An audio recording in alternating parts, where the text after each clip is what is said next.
première saison, ça a été une saison riche en apprentissage, dans la gestion de groupe, le travail au quotidien d'un entraîneur principal, le travail avec l'environnement autour de l'équipe.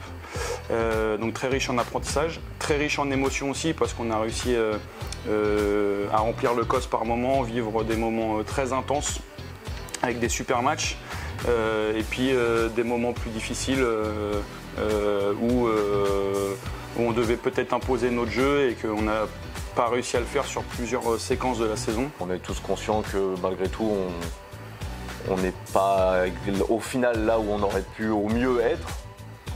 Donc forcément, il y a tout le temps une remise en question, mais là d'autant plus. On a fait des choses super, on a fait des super matchs, on en a fait des beaucoup moins bons et on aimerait, nous de notre côté, en tout cas on se creuse le cerveau en permanence et notamment dans cette période-là de fin de saison pour essayer de gagner en constance la saison prochaine. Voilà. Moi je pense que le bilan est bon dans le sens où on a perdu énormément de joueurs, des joueurs avec du charisme, avec du leadership. C'était très important aussi bien dans la vie du groupe que dans la vie sur le 40-20, quoi. On a réussi à reconstituer une équipe qui a malgré tout fait des résultats. On peut se féliciter d'avoir gagné 2 fois Ivry, 2 fois Tremblay, qui sont les plus gros budgets de ce championnat.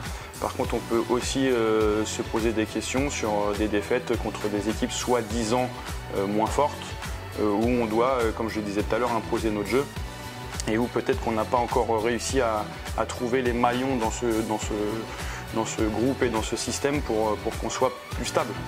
Voilà. Si on nous avait dit au début on va finir 7 ou 8e, machin et tout, on se serait dit bon, en soi, pourquoi pas. C'est plus le fond que la forme en fait. C'est forcément quand tu es capable de faire des super matchs contre effectivement des équipes dites cadors du championnat, tu te dis qu'a priori comme ça il n'y a pas de raison de ne pas réussir sur d'autres. Et seulement c'est pas toujours ce qu'on a réussi à faire. Donc forcément le fond de la saison fait que nécessairement tu as des regrets.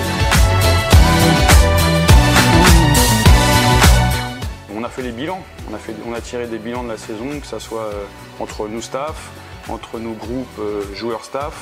Et de ces bilans-là, on a tiré on a eu des renseignements, on a tiré des lignes directrices peut-être à suivre dès le début de la prépa l'année prochaine.